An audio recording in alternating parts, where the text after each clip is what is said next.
How's it going, everybody? Adrian Simple here, and welcome back to the Gaming Observer for Sunday, July 5th. Today, I want to tell you about a game called West of Dead. Let's get into it.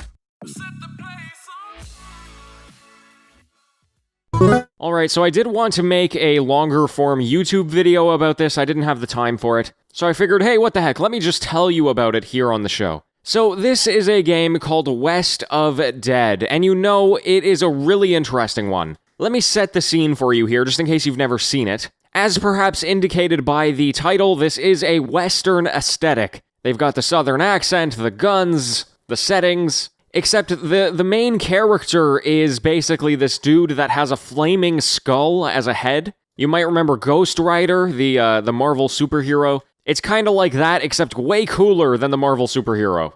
I feel like Ghost Rider gets a little cheesy. Anyway, it has this cel-shaded aesthetic, and it makes heavy use of shadows and light. And that actually ends up being a mechanic of the game, which is really cool.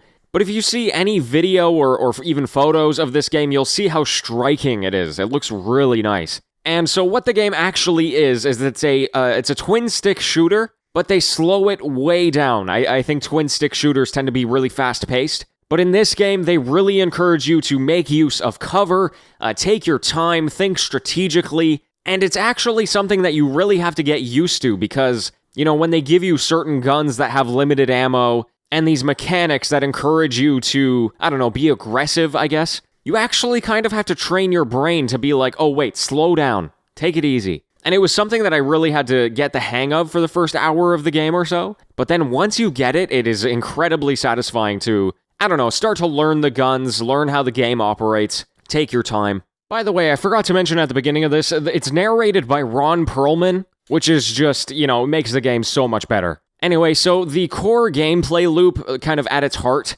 is it's a roguelike. It's got procedural generation, randomized maps that are familiar, you know, there's never anything too crazy. You get random loot, you know, you have an item room in a shop, you go to different floors. It's got everything that you're used to with games like, you know, roguelikes. However, it also works in chapters, and I think this is actually the game's biggest pitfall. Basically, they wanted to give this game some kind of end, right? And to follow a narrative of some kind. It's not the kind of roguelike that you're expected to play over and over and over again for hundreds of hours.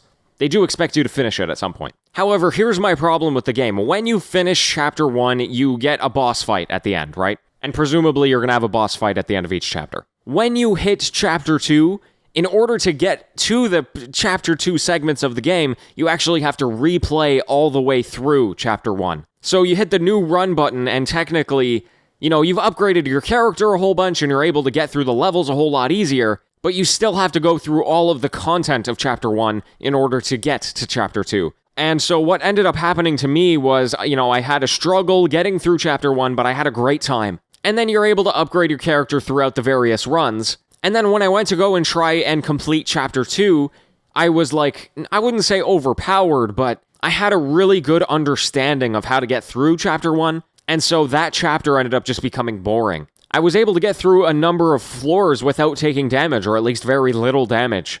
And unfortunately, the individual runs don't really get unique enough to stay interesting when you're just dominating everything. You're pretty much guaranteed to see the same guns and the same equipment from run to run, at least in the beginning, before you've unlocked everything. So that was a pretty big bummer, but besides that, you know, I had a great time with the game. If you have more patience than I do, you know, you're willing to really sink your teeth into a game, then I would definitely encourage you to at least check out West of Dead.